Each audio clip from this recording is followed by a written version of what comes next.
Bienvenue à tous.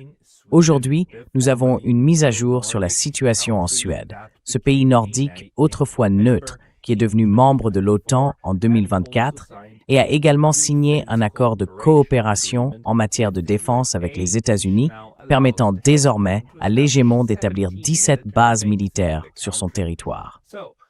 Alors, les Suédois se sentent-ils réellement plus en sécurité aujourd'hui? Pour nous aider à répondre à cette question, nous recevons Torbjörn Sassersson, journaliste suédois primé. Torbjörn, bienvenue. Merci beaucoup, Pascal. Merci d'être avec nous en ligne. J'aimerais vraiment savoir ce qui se passe actuellement en Suède. Ma première question serait donc, les Suédois, en 2026, se sentent-ils plus en sécurité qu'en 2024, avant de devenir membres de l'OTAN?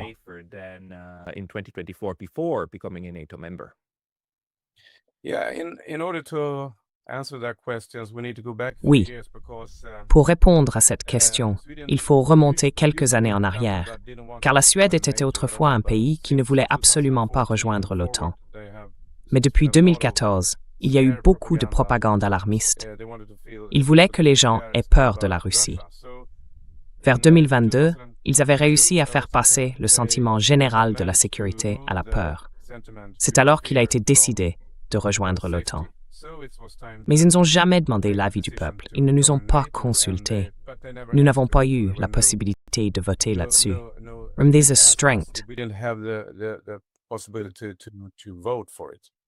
Pas de référendum à ce sujet, n'est-ce pas? Que ce soit à propos de la neutralité ou non. Oui. Alors, sommes-nous plus en sécurité?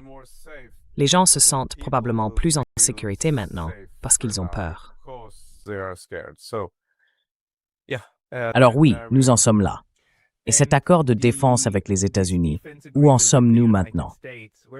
D'après mes dernières informations, datant d'il y a environ 6 mois, les États-Unis, bien qu'ils aient le droit d'établir ces bases, ne l'ont en réalité pas encore fait. Où en est-on? Je pense que c'est exact. Nous n'entendons pas grand-chose. D'un autre côté, nous ne savons pas ce qu'ils font, s'ils préparent quelque chose, s'ils déplacent du matériel vers ces bases ou non. Mais autant que je sache, il ne se passe pas grand-chose, non.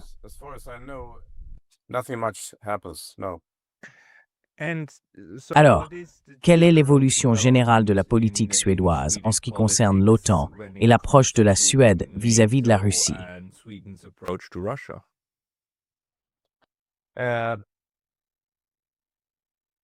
Eh bien, la propagande de la peur continue.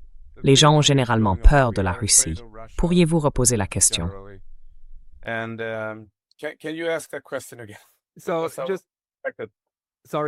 Désolé, mais quels sont exactement les développements en cours concernant la Suède et l'OTAN, ainsi que la Suède et la Russie? Parce qu'en réalité, on entend beaucoup parler de la Finlande. Vous savez, M. Stubb est assez populaire sur la scène internationale et s'est impliqué dans des discussions avec les États-Unis. Mais la Suède, c'est relativement calme en fait.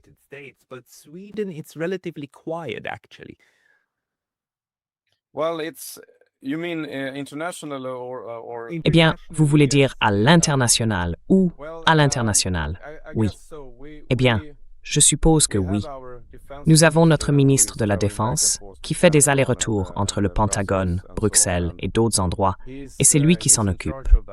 Les gens ont simplement tendance à lire les nouvelles, à voir ce qui se passe, et il n'y a pas vraiment de débat.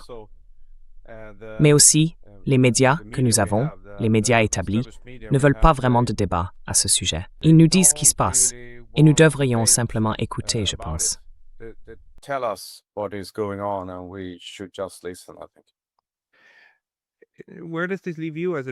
Où ça te place-t-il en tant que journaliste? Je veux dire, sur quoi es-tu occupé? Quel sujet traites-tu que selon toi les médias traditionnels en Suède ne couvrent pas? Eh bien, en tant que journaliste indépendant, j'essaie de montrer ce que pensent les autres pays de ce qui se passe. Par exemple, nous publions ce que les Russes en disent, ce qu'Orbán en dit. Nous faisons ce que nous pensons que les grands médias devraient faire.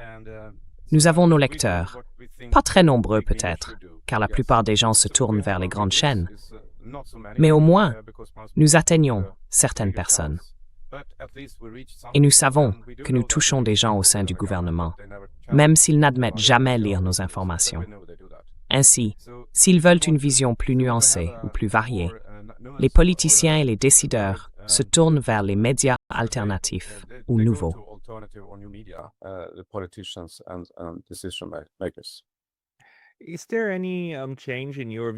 Votre point de vue sur toute la question de l'OTAN a-t-il changé d'une manière ou d'une autre? Vous savez, ce n'était pas facile pour la Suède de rejoindre l'OTAN, non pas tant à cause de Bruxelles, mais à cause d'Ankara. La Turquie a bloqué l'adhésion de la Suède pendant plus d'1 an. Y a-t-il eu des progrès dans la relation entre la Suède et la Turquie depuis lors?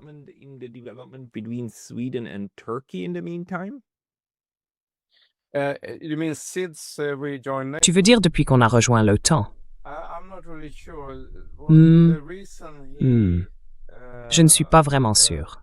La raison pour laquelle la Turquie voulait bloquer cela, c'est qu'elle voulait conclure un accord avec nous. Et cela concernait des personnes qu'elle voulait récupérer en Suède, d'après ce qu'on pense. Il voulait que certaines personnes soient extradées, n'est-ce pas? Des personnes qui soutenaient essentiellement l'opposition en Turquie, l'opposition à M. Erdogan.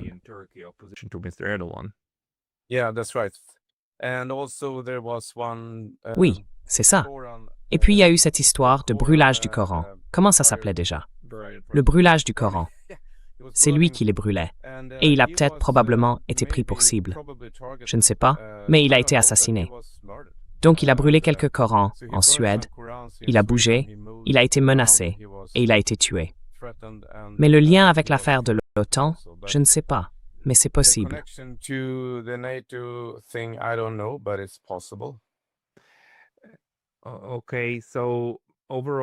D'accord, donc globalement, la situation sécuritaire de la Suède et la façon dont elle s'intègre à l'OTAN, est-ce que cela est resté comme avant ou est-ce que cela a évolué? Je veux dire, est-ce qu'ils y consacrent plus d'efforts? Est-ce qu'on voit beaucoup d'actualités sur la Suède au sein de l'OTAN?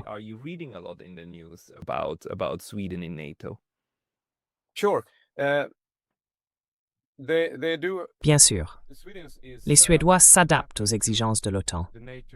Ce qu'ils veulent, c'est une meilleure infrastructure, et ils parlent d'utiliser la Suède comme zone de déploiement pour une guerre contre la Russie via la Finlande. Ils développent donc les infrastructures, et l'industrie de la défense a beaucoup à faire. Elle gagne beaucoup d'argent en ce moment, car il y a une nouvelle demande de matériel pour cela.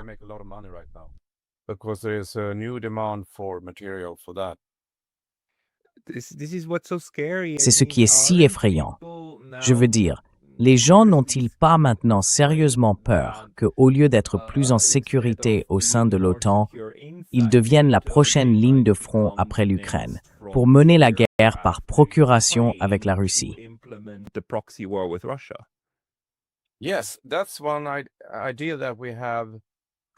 Oui, c'est une idée que nous avons proposée, que la Suède pourrait en fait être la prochaine zone de déploiement après l'Ukraine. J'en ai même parlé moi-même. Et il y a d'autres pays comme le Kazakhstan, la Moldavie et ainsi de suite. Eux aussi pourraient devenir de nouvelles zones de déploiement. Mais la Suède et la Finlande sont très très proches de Saint-Pétersbourg et de Moscou. Donc la guerre serait plus intense s'ils nous utilisaient pour attaquer la Russie.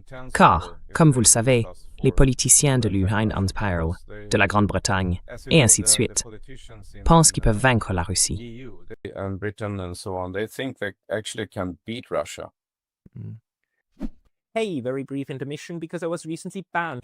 Petite interruption rapide, car j'ai récemment été banni de YouTube. Et même si je suis de retour, cela pourrait se reproduire à tout moment.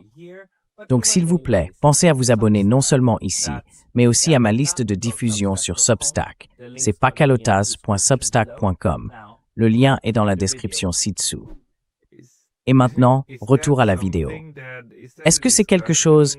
Enfin, est-ce que cette discussion est la même en Suède? Je veux dire, y a-t-il des politiciens ou des personnalités importantes en Suède qui pensent qu'une guerre entre l'OTAN et la Russie pourrait être gagnée? NATO-Russian war could be won? Sure, yes. They don't say it, Bien sûr, oui, oui. Ils ne le disent pas ouvertement, mais il est clair que l'image qu'ils donnent, c'est que la Russie est faible, qu'elle ne sert à rien. Ils ne parviennent même pas à prendre toute l'Ukraine, comme s'ils le voulaient, mais ils ne le font pas. Alors, ces gens en Suède pensent que la Russie est faible et inutile. Alors pourquoi ne pas la prendre, avec l'aide de l'OTAN et des États-Unis? Mais maintenant, tu sais, l'OTAN ne survivra peut-être pas très longtemps à cause de, eh bien, je ne dirais pas que c'est seulement Trump, mais l'administration Trump, du moins, veut prendre pays après pays. Et maintenant, le Groenland. Et le Groenland appartient au Danemark, comme tu le sais. Alors maintenant, la Suède, le Danemark et d'autres pays envoient toutes ces troupes au Groenland pour le protéger contre les États-Unis qui font partie de l'OTAN. Tout change si vite qu'il est même difficile de ce qui passera aux informations le lendemain.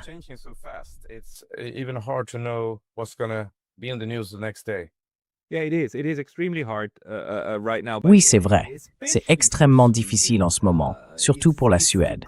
C'est la question du Groenland. Cela ne touche-t-il pas aussi beaucoup de gens personnellement? Parce que le Groenland fait partie du Danemark. Et le Danemark est l'un des 5 pays scandinaves, n'est-ce pas?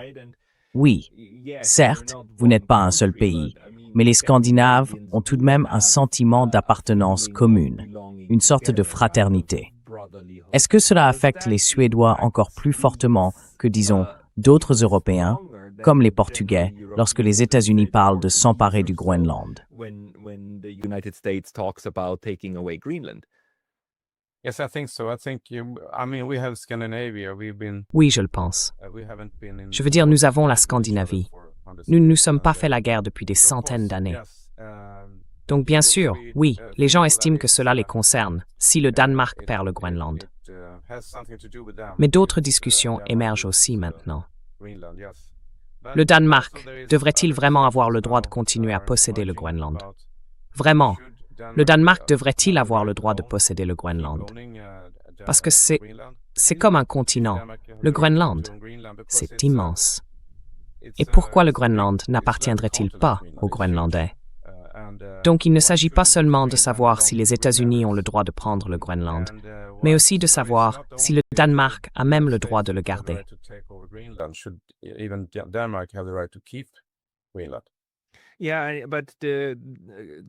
Oui, mais l'indépendance du Groenland est un sujet important pour, disons, le Danemark depuis un certain temps, non? Et le Groenland a un statut autonome au sein du Danemark, n'est-ce pas? Alors, enfin, jusqu'à présent, l'idée était que si le Groenland devait devenir indépendant, cela passerait par un référendum public, là-bas. D'accord. Mais M. Trump ne parle pas d'un référendum public. Il parle simplement de l'incorporer. Point final. C'est pas effrayant, ça. Et n'est-ce pas aussi inquiétant pour les Suédois que les États-Unis affirment désormais que la seule chose pouvant garantir la sécurité du Groenland, c'est de l'incorporer? Parce que c'est aussi admettre que l'OTAN ne pourrait pas assurer la sécurité du Groenland. Ce n'est pas extrêmement problématique.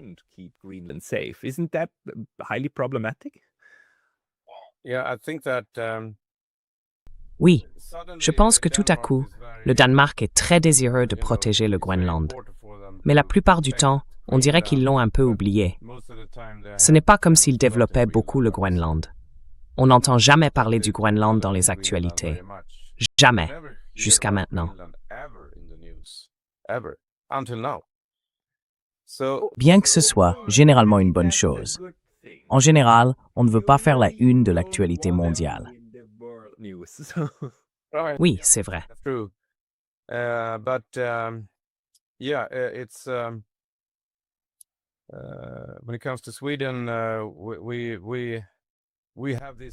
En ce qui concerne la Suède, nous avons actuellement ce débat à propos du Danemark et des États-Unis. Il y a une chose dont je me souviens. Trump a dit qu'il était même prêt à donner de l'argent à chaque Groenlandais pour qu'il vote en faveur du rattachement aux États-Unis. Et c'est assez terrible s'il veut ouvertement acheter les électeurs. Mais je ne suis pas sûr qu'il ira réellement jusqu'au bout. Je ne sais pas si tu as d'autres informations à ce sujet. But I'm not sure if he will pull through with that. I don't know if you have other information about that. Je veux dire, autant que je sache, le Groenland compte environ 50 000 habitants. Quelque chose comme ça. Oui, environ 57 000, quelque chose comme ça. Oui. Yes. 57 000. Donc même si vous offriez à chacun d'eux un demi-million de dollars, cela ne représenterait qu'environ 36 milliards de dollars. Je veux dire, c'est plus ou moins de la petite monnaie pour les États-Unis, qui envisagent maintenant un budget de défense de 1,5 billion de dollars. C'est complètement insensé. Je veux dire quelques milliards de dollars. On pourrait simplement le faire. C'est même concevable. I think Trump is thinking like that, and then he is thinking Je pense que about all the Trump money he réfléchit can de cette façon. the minerals Il pense and à the tout l'argent qu'il whatever peut gagner oil is there grâce aux minéraux et au pétrole qui s'y and so on. trouvent, So et ainsi de I suite. had this idea that he J'ai might donc be eu cette able- idée he qu'il wants pourrait to vouloir actually s'emparer du want to Groenland pour mettre la main get hold of sur les Greenland, minéraux, get hold of afin the de construire minerals ou he can développer build, une sorte d'industrie de he can semi-conducteurs. construct all the, some kind Ensuite, of, il pourrait industry transférer for toute l'industrie dont il a besoin semiconductors, depuis then he can Taïwan take all- vers le Groenland, all the et ce serait industry plus he sûr, needs from plus Taiwan proche. and Je ne sais move it pas. to Greenland, and it will be safer, closer. I don't know. C'est juste un moment étrange. Mais maintenant, si vous lisez les journaux en Suède et en Norvège, est-ce que cela recrée une forme d'insécurité? Parce que dans ce sens, la Suède a probablement rejoint l'OTAN au pire moment possible. D'un côté, l'OTAN intensifie une guerre par procuration avec la Russie, et de l'autre, elle est au bord de l'effondrement, car c'est une menace sérieuse. C'est probablement la menace la plus grave pour l'OTAN depuis sa création. Les États-Unis parlent maintenant, vous savez, d'attaquer un autre membre de l'OTAN. Attacking another NATO member. Yeah, there is actually one Swedish politician in. Oui, she's a il y a en leader fait of une one of the politicienne suédoise. parties, Elle est la and, dirigeante she de said l'un des that partis. why- Et elle a dit, why is stopping qu'est-ce qui Trump from empêche Trump de taking prendre over le Sweden? contrôle de la Suède? So some people think Certains that pensent qu'elle she voulait just wanted simplement to have attirer some l'attention attention sur to son her party, parti. but, Mais je ne crois pas que quelqu'un pense vraiment que Trump prendrait la Suède. Je veux dire, ils ont déjà la Suède, puisque nous sommes dans l'OTAN. Ils sont dans l'OTAN, et nous avons l'accord DCA, qui permet aux États-Unis d'avoir tous ces soldats sur 17 bases, comme tu l'as mentionné. Soldiers on 17 bases, as you mentioned. Yeah, but the question is very legitimate. I mean, Oui, mais la question est tout à fait légitime. Je veux dire, aux États-Unis, l'OTAN comprend aussi le Danemark. Elle comprend le Groenland, non? Ça en fait déjà partie. Des troupes américaines sont déjà stationnées au Groenland. Et en ce qui concerne les droits de stationnement, il n'y a vraiment rien à redire. Je veux dire, les Danois leur diront « Oui, faites comme vous voulez, installez-le là, mais ne l'enlevez pas. » Mais lui, il parle justement de l'enlever. Yeah, that's really strange when they put it like that. It's strange because Oui, they have all c'est these vraiment étrange quand il le influences présente comme ça. already. C'est étrange They parce have the qu'ils ont right to déjà have toutes their ces stuff, influences materials et here qu'ils ont le droit de and there. garder leurs affaires, leurs So why matériaux, do they ici want et to là. take- I think it's about something Alors else. pourquoi veulent-ils prendre? Je pense que c'est It- pour it autre could- chose. he said- Oui, Trump c'est says possible. it's about Il a dit, Tom dit que c'est pour, tu sais, tenir la Russie you et la know, Chine à distance du Groenland. holding Russia and Et pour China ça, ils doivent away posséder from toute Greenland, l'île. and in order to do that, they need to Ou own peut-être the que c'est whole seulement une question d'argent, island. de minerais et de Or maybe ressources it's just naturelles du about the Groenland. money and the minerals and the natural resources on Greenland. It's probably a mix of those, right? Or all of it C'est together. probablement un mélange de tout ça, non? Ou bien tout à la fois. On pourrait gagner beaucoup d'argent si cela vous appartenait. En plus, il y a toutes ces nouvelles options brillantes.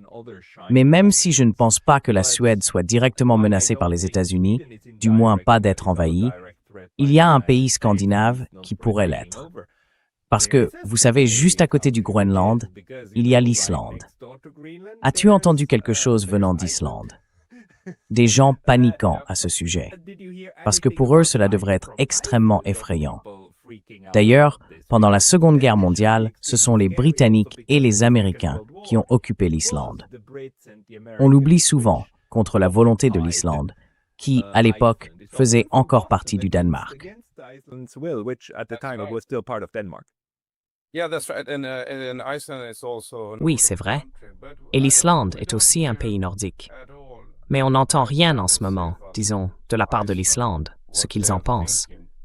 On a oublié une I chose forgot pourtant. one thing, Pourquoi why voudraient-ils would prendre le they contrôle du Groenland? take over Eh bien, Greenland? And c'est à that cause is de la the défense self-defense, antimissile, bien of sûr. course.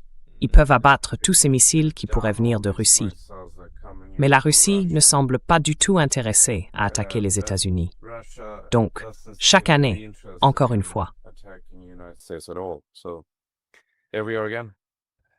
It's Scaremongering. yeah, it's C'est très utterly moderne. bizarre, Oui, but c'est complètement when étrange. the, Mais alors, en Suède, vois-tu le débat Sweden, sur do l'OTAN we se see rallumer à now, nouveau? the debate about, Je veux dire, la NATO gauche et la again, droite discutent-elles pour savoir si c'est une bonne décision ou bien l'adhésion à l'OTAN est-elle en quelque sorte gravée dans le marbre? NATO membership decision kind of, is it set in stone? I think people really don't know what to say right now. Je pense que les gens ne savent vraiment pas quoi dire en ce moment. Ce que je remarque, c'est que les liens entre Bruxelles, les autres pays européens et la Suède sont assez bons et solides. Donc, je suppose qu'ils veulent peut-être garder l'OTAN, mais sans les États-Unis, ou créer une nouvelle forme d'OTAN en Europe. Je pense que les gens veulent avoir ce type de système de défense militaire. Et Ursula von der Leyen parle d'une sorte de nouvelle défense européenne. Nous verrons bien ce qui se passera. Mais je ne pense pas que les gens sachent vraiment ce qu'ils veulent pour l'instant. I don't think people really know what they want right now. Yeah, and what the future can bring. Oui, et ce que l'avenir pourrait apporter. Qu'en penses-tu? Qu'est-ce qui est observé de plus près en ce moment en Suède concernant le développement du pays et sa place au sein de l'Europe? Y a-t-il des sujets brûlants dont les gens parlent beaucoup? Are there any hot topics that are currently being discussed a lot? Right now, the media are mostly discussing Greenland. En ce moment, les I don't médias wanna go parlent back to surtout that du subject, Groenland. because we've covered that, but Je ne veux pas revenir sur ce sujet car nous l'avons déjà abordé, mais je vais simplement vous dire que la Suède a tendance, les médias suédois, les Suédois et les politiciens suédois, à se tourner davantage vers d'autres parties du monde. Ils veulent sauver la planète parce qu'elle est menacée par le climat. Alors ils parlent de dioxyde de carbone. Et ils pensent que, pour une raison quelconque, la Suède est très importante. Pourtant, c'est un pays très très petit et nous ne produisons pas beaucoup de dioxyde de carbone. Je crois même avoir vu un rapport indiquant que les forêts suédoises croissent si rapidement que l'empreinte carbone est négative.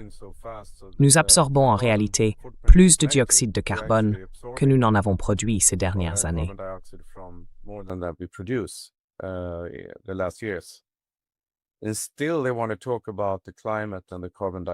Et pourtant, ils veulent parler du climat et du dioxyde de carbone.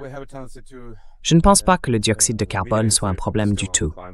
Nous avons tendance à... Les médias restent très concentrés sur le climat et ils se focalisent aussi sur, vous savez, les questions LGBTQ, bien sûr. Ils ne peuvent pas lâcher le sujet.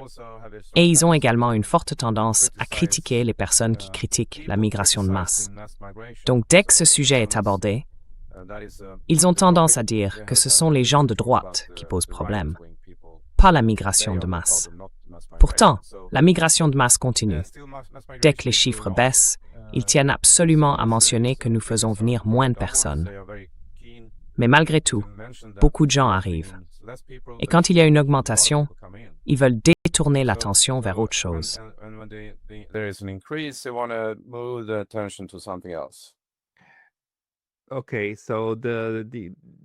D'accord.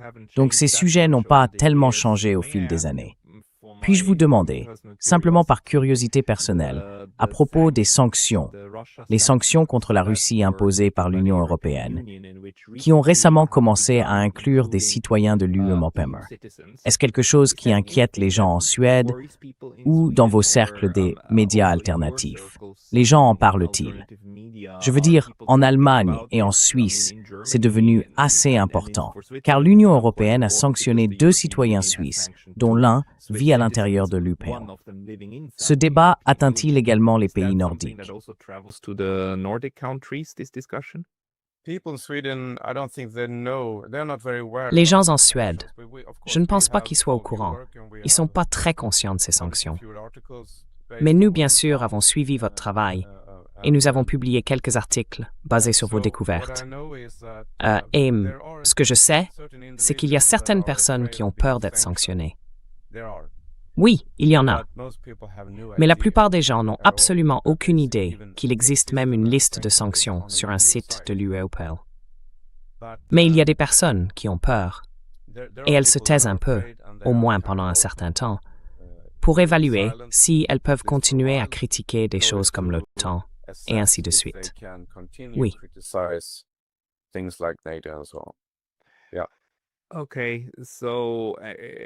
D'accord. Donc, à propos du reste des sanctions, vous savez, nous savons qu'en Allemagne, les sanctions contre la Russie entraînent en réalité une forte désindustrialisation et le fait que l'Allemagne soit coupée du pétrole russe, du moins de son approvisionnement direct. Y a-t-il également des répercussions négatives pour la Suède dues aux sanctions que l'Union européenne impose à la Russie en tant qu'État?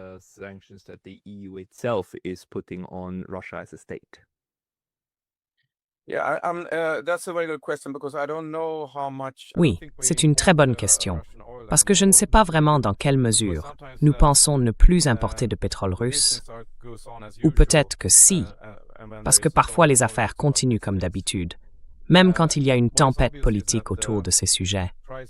Ce qui est évident, c'est que le prix de l'électricité explose. En ce moment, c'est assez cher, et cela n'a rien à voir avec la Russie, mais plutôt avec la transition écologique de la Suède.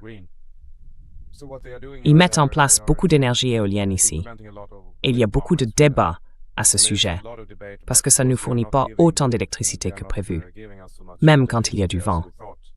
Donc ce que je sais, c'est que nous essayons de devenir plus autonomes.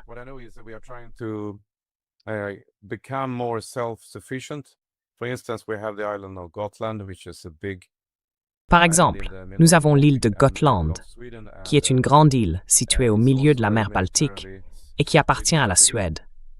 Elle est également très importante sur le plan stratégique et militaire.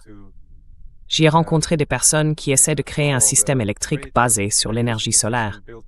Au lieu d'utiliser des batteries au lithium, elles veulent stocker l'énergie sous forme d'hydrogène.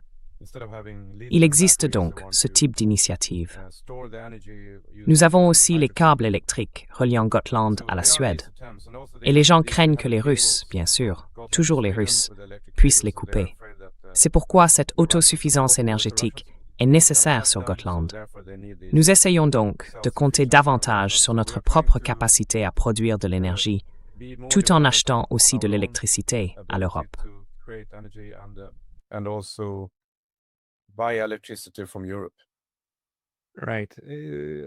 Exactement. Et je suppose que la Suède a toujours accès au pétrole de la Norvège, puisque vous êtes des voisins directs, n'est-ce pas? Donc la sécurité énergétique de la Suède doit être un peu meilleure que celle du reste de l'Europe.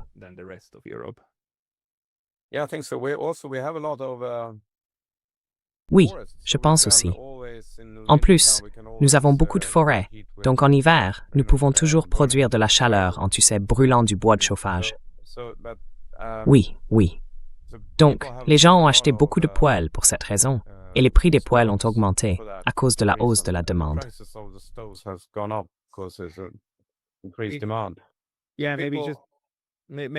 Oui, peut-être juste pour expliquer à ceux qui ne connaissent pas bien le sujet. Récemment en Europe, des systèmes de chauffage complets fonctionnant au bois sont devenus assez populaires. Ils peuvent être très efficaces. Ce n'est donc pas seulement un poêle dans la cuisine, c'est une grande chaudière installée au sous-sol qui utilise de petites briquettes et autres pour chauffer la maison.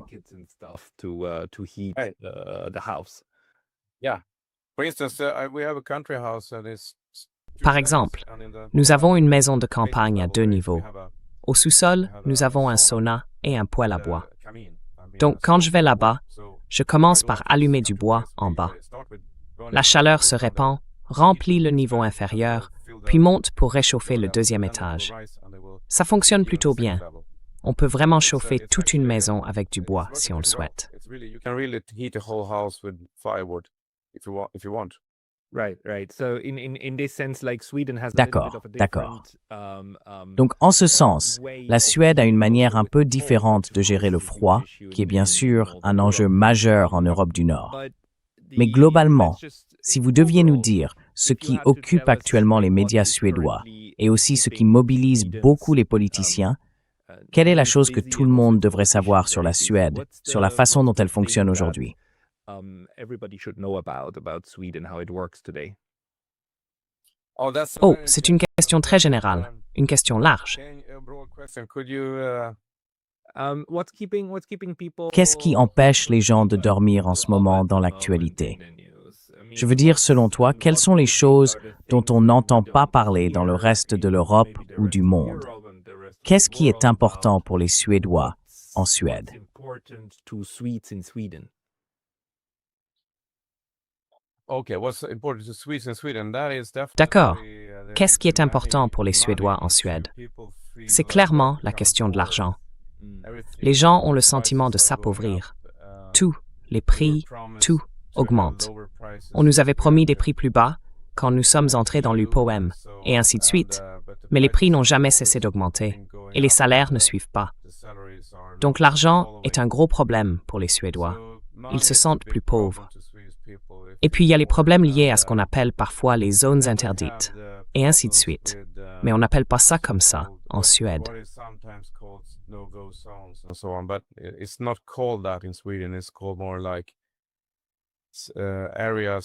On appelle cela quelque chose comme des zones de réflexion ou des zones de préoccupation.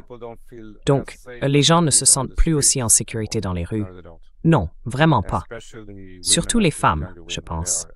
Les jeunes femmes ont davantage peur de sortir seules la nuit, et ainsi de suite. Et on observe aussi d'autres choses. Par exemple, cet hiver à Stockholm, nous avons eu un énorme problème. Je n'ai jamais vu autant de difficultés avec la neige.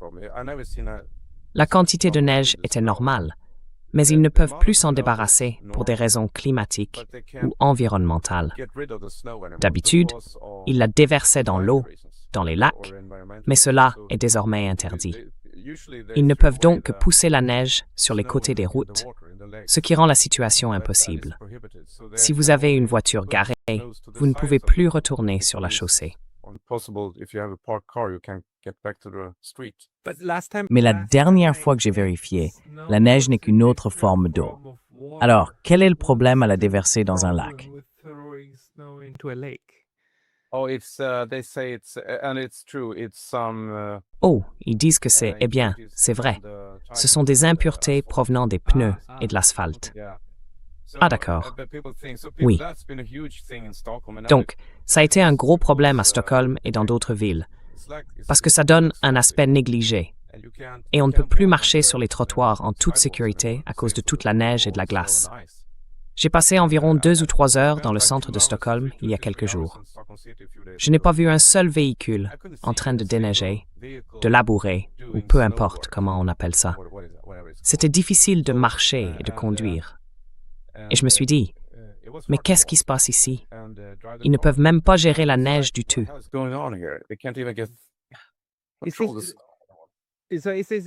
S'agit-il simplement d'un problème particulier lié à une nouvelle réglementation, ou bien est-ce plutôt le signe d'une dégradation générale des services publics en Suède?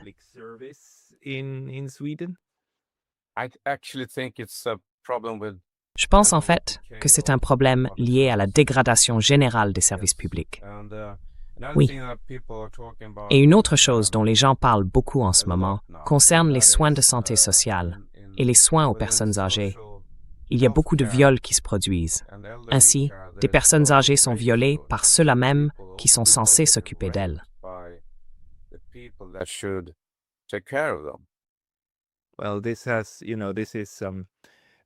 Eh bien, j'ai travaillé un certain temps dans le système de santé suisse, ou du moins en lien avec celui-ci. Et vous savez, cette question, ce sujet très triste des abus envers les personnes âgées et handicapées dans les établissements, est très effrayant, car cela dure depuis longtemps. Puis cela devient public, et c'est absolument horrible. Mais ce sont précisément les types de sujets qui circulent actuellement en Suède à propos des problèmes que le pays rencontre. Selon vous, lequel prend le plus de place? Ces problèmes internes liés au système ou les problèmes externes, comme la menace venant de la Russie, des États-Unis, de l'Union européenne, et la manière dont tout cela fonctionne? Lequel pèse le plus pour les gens sur le terrain?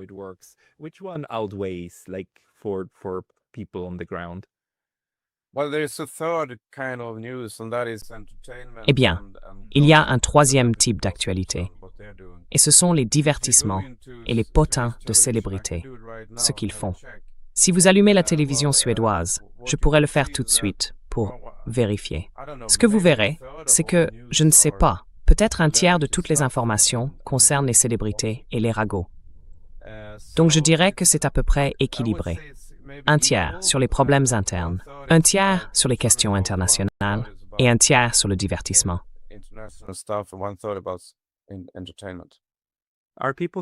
Les gens considèrent-ils encore l'Ukraine comme un sujet sensible ou cela commence-t-il à passer au second plan maintenant?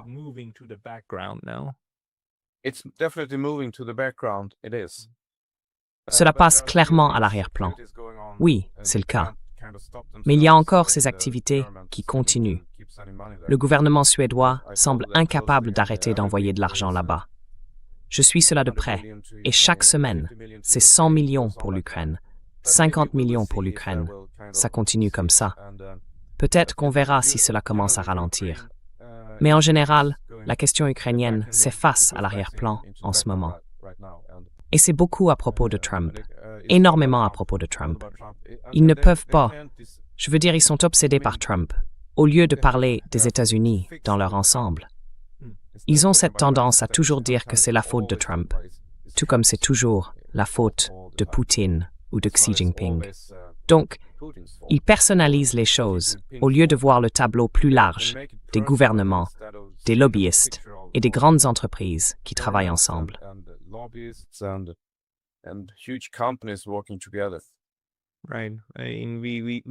Oui, je veux dire, on voit ça très souvent. On le voit dans tous les médias occidentaux, je dirais. Cette personnalisation et cette idée que comme en Iran, n'est-ce pas? Si on se débarrasse du régime, de quelques personnes à Téhéran, alors soudainement tout ira à merveille. Et bien sûr, c'est pas comme ça que ça fonctionne. Ce n'est jamais l'objectif, mais c'est la représentation générale de la manière dont le pouvoir opère. C'est une idée stupide. Mais bon. Donc, malheureusement, en Suède aussi, la discussion générale sur la politique mondiale se déroule à peu près dans les mêmes catégories que celles que nous connaissons du Royaume-Uni, de l'Allemagne et ainsi de suite. Oui.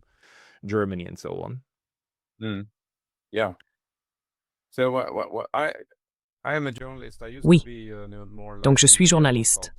Avant, j'étais plutôt consultant en médias. Puis j'ai réalisé que l'information était cassée. Elle n'est pas très bonne. Alors je suis devenu journaliste. Plus tard, j'ai compris que pour réparer la Suède, il nous fallait de nouveaux partis et de nouveaux politiciens. Parce que les anciens, ils font toujours la même chose.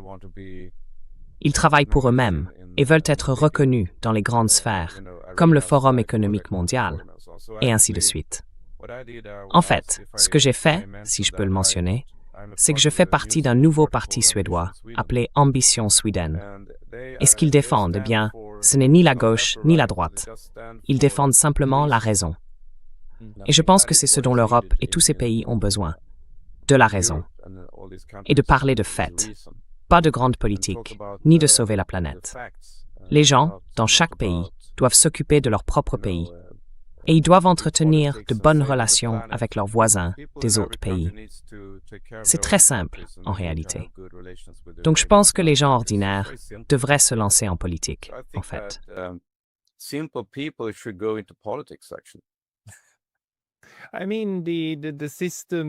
Je veux dire, dans beaucoup d'endroits, les systèmes découragent les gens de s'intéresser à la politique, parce qu'ils ont l'impression qu'ils ne peuvent rien changer de toute façon.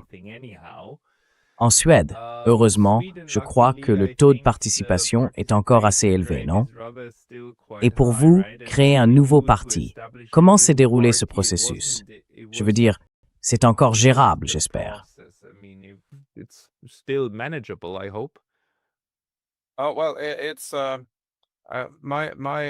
Eh bien, mon rôle là-dedans consiste à parler de la presse libre, de la liberté d'expression et aussi de la culture suédoise, qui a le droit d'exister.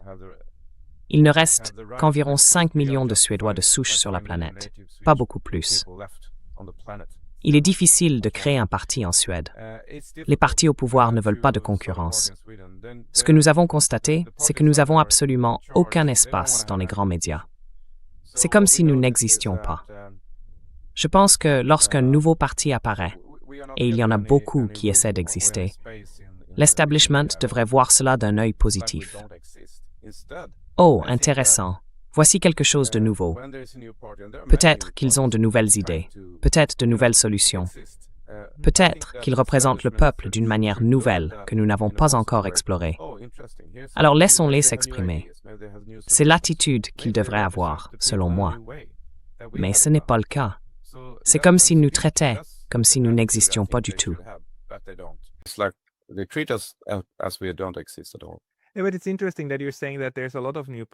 C'est intéressant que tu dises qu'il y a beaucoup de nouveaux partis.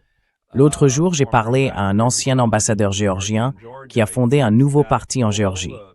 Il semble qu'un peu partout en Europe et en Asie en ce moment, on voit de nouvelles personnes essayer d'influencer le processus politique parce qu'elles sont mécontentes du statu quo des partis que nous avons dans, disons, l'Europe élargie, appelons-la ainsi. Alors, penses-tu que la Suède fait partie de ce mouvement? Je veux dire, nous en sommes à un point où de nouvelles forces politiques pourraient être créées, non?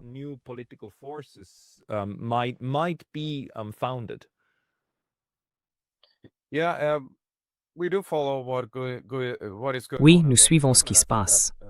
Personnellement, je pense que Viktor Orbán fait un excellent travail. Et aussi Fico, tu sais, en Slovaquie. Donc il y a ces mouvements qui sont allés assez loin. Je veux dire, Orbán est le dirigeant de son pays.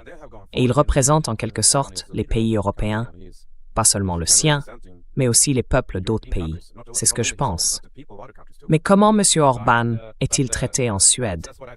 Eh bien, il est traité comme un méchant, bien sûr.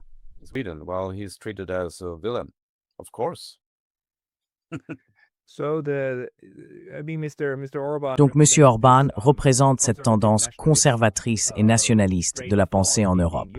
Je veux dire plus près de nous, aussi en France. Comment s'appelle-t-elle déjà? Oui, Le Pen. Oui, Marine Le Pen en France et Geert Wilders aux Pays-Bas, n'est-ce pas?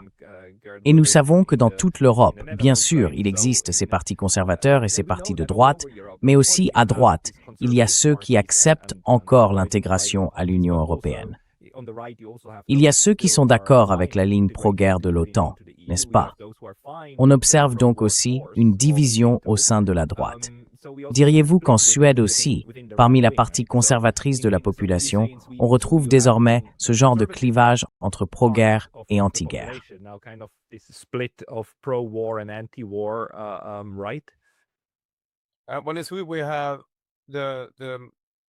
En ce moment, les modérés sont au pouvoir et les sociodémocrates arrivent en deuxième position. Les sociodémocrates ont dirigé la Suède pendant des décennies, presque 100 ans, je crois. Ils ont leurs partisans aux postes les plus importants dans toutes les agences. Donc ils gardent encore un large contrôle sur la Suède. Mais nous avons aussi un parti de droite, les modérés, ainsi que les démocrates de Suède, considérés comme de droite. Ils veulent que la Suède reprenne la main sur les problèmes de migration et d'intégration. Cependant, ce qui s'est passé ces dernières années, c'est que tous les partis sont devenus plus ou moins semblables, qu'ils soient de gauche ou de droite. J'irais même jusqu'à dire que certains partis de gauche sont plus à droite que ceux de droite. Je pense donc que nous arrivons à un point en Europe où il faut arrêter de parler de gauche et de droite. Nous devons parler des problèmes et des défis, et nous devons coopérer entre partis pour les résoudre une bonne fois pour toutes.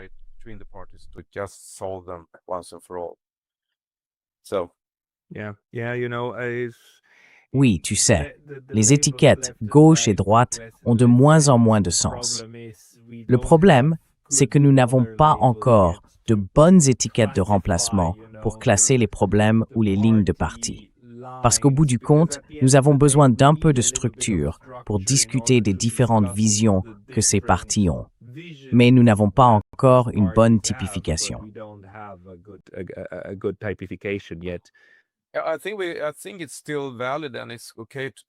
Je pense que c'est toujours valable et qu'il est normal de parler de libéral et de conservateur, car ces termes ne sont pas aussi stigmatisés que gauche et droite. Comme la plupart des médias et des politiciens penchent à gauche, ils associent souvent la droite à des mots très négatifs. Je pense qu'il est temps qu'ils cessent de faire cela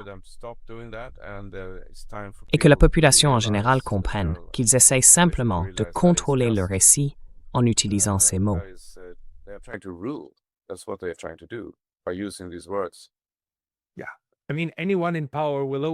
Je veux dire, toute personne au pouvoir essaiera toujours de présenter les autres comme des extrémistes, n'est-ce pas? Du côté opposé. Mais laissons cela.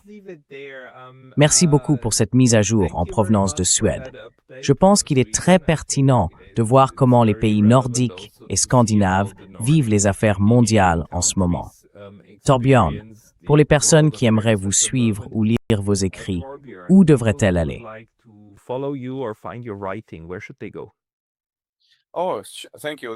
Oh, merci. Ils devraient aller sur newsvoice.se. Nous avons également une section en anglais sur newsvoice.se/English. Et nous sommes très actifs sur X, où nous avons une chaîne. D'accord. Je mettrai le lien vers la page d'accueil et votre chaîne X dans la boîte de description ci-dessous. Torbjörn Sassersson, merci beaucoup pour votre temps aujourd'hui. Merci beaucoup.